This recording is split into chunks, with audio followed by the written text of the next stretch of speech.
JEE mains में GOC chapter से acidity वाले सेक्शन को कई बार रिपीट किया गया है, तो आज मैं यहीं से आपके 4 मार्क्स गारंटी करने वाला हूं। ये दोनों पॉइंट तो एसिडिटी में आपको पता ही होते हैं, बड़े बेसिक पॉइंट है कि acidity direct proportional to stability of an ion होती है, और वो स्टेबिलिटी जो है वो direct proportional to electron withdrawing group की कैपेसिटी के होती है। लेकिन मैं चाहूंगा कि आप जब भी क्वेश्चन को सॉल्व करने जाओ तो ये ट्रिकी अप्रोच लो, हमेशा ये देखो कि कौन सा एसिडिक हाइड्रोजन कहां पर अटैच्ड है। क्या एसिडिक हाइड्रोजन ऑक्सीजन के साथ अटैच्ड है? अगर ऐसा है तो एसिडिटी जनरली ज्यादा ही होती है। इस बात को आप इस टेबल से एनालाइज कर सकते हो, देख सकते हो। टेबल में दिख रहा है कि जहां भी आपको सिग्निफिकेंट एसिडिटी है up to phenol, up to alcohols, आपको यही दिखाई देगा कि हाइड्रोजन ऑक्सीजन के साथ अटैच्ड है। जहां कहीं भी हाइड्रोजन कार्बन के साथ अटैच्ड है वहां पर वो स्पीशीज एसिडिटी में नीचे आते हैं। अल्काइंस के बाद अल्कीन और अल्केन की जो एसिडिटी होती है वो सिग्निफिकेंट नहीं होती है। दैट डजंट मीन कि वो कभी भी एक सिग्निफिकेंट एसिडिटी शो नहीं कर सकते, ऐसा नहीं है। जैसे कि ये स्पीशीज है, ये वर्ल्ड्स मोस्ट एसिडिक अल्केन है, साइक्लोपेंटाडाइन। यहाँ पर अगर हम हाइड्रोजन हटाएं तो नेगेटिव चार्ज आने की वजह से ये स्पीशीज एरोमेटाइज हो जाएगा।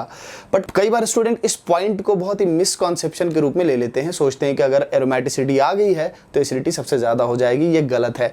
एरोमेटिसिटी आ जाने की वजह से एसिडिटी में बड़ा चेंज ज़रूर आ सकता है, लेकिन दैट डजंट मीन कि वो ज़्यादा एसिडिक हो जाएगा उस हाइड्रोजन से जहाँ पर के हाइड्रोजन ऑक्सीजन से अटैच्ड है, ऐसा नहीं है। सो इस स्पीशीज की एसिडिटी नॉर्मल अल्केन की जो पीके वैल्यू होती है 40 प्लस होती है, बट इसकी क्लोज टू 15 है। बड़ा चेंज है, बट ये किसी भी अल्कोहल को किसी भी एरोमेटिक अल्कोहल को या कार्बोक्सिलिक एसिड को बीट नहीं कर सकता है। इसके अलावा मैंने और भी पॉइंट्स लिख दिए, जैसे कि कीटोन और एस्टर में एस्टर की वजह से जो एसिडिटी हो जाती है वो कम हो जाती है due to resonance stabilized system.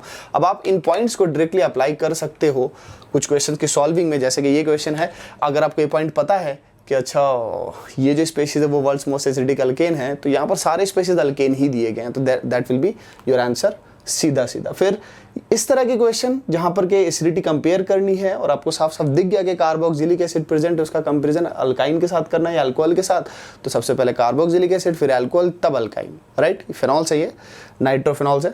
But यहाँ पर ऑप्शन को भी आप देखोगे ध्यान से तो 2 ऑप्शन दिख जाएंगे जिसमें कि कार्बोक्सिलिक एसिड ऊपर है, तो सबसे पहले इन्हें सेपरेट कर लो और फिर जहाँ पर बी के बाद सी रखा हुआ है वो तुम्हारा आंसर हो जाएगा। सो इसी ट्रिक पर बेस्ड जेईई एडवांस में भी क्वेश्चन पूछा जा चुका है, आप उसे फटाफट सॉल्व करके कमेंट सेक्शन में डाल देना। उसी ट्रिक से बड़ी आसानी से सॉल्व हो जाएगा। सॉल्व करके अपना कॉन्फिडेंस बढ़ाओ। Love you 3000।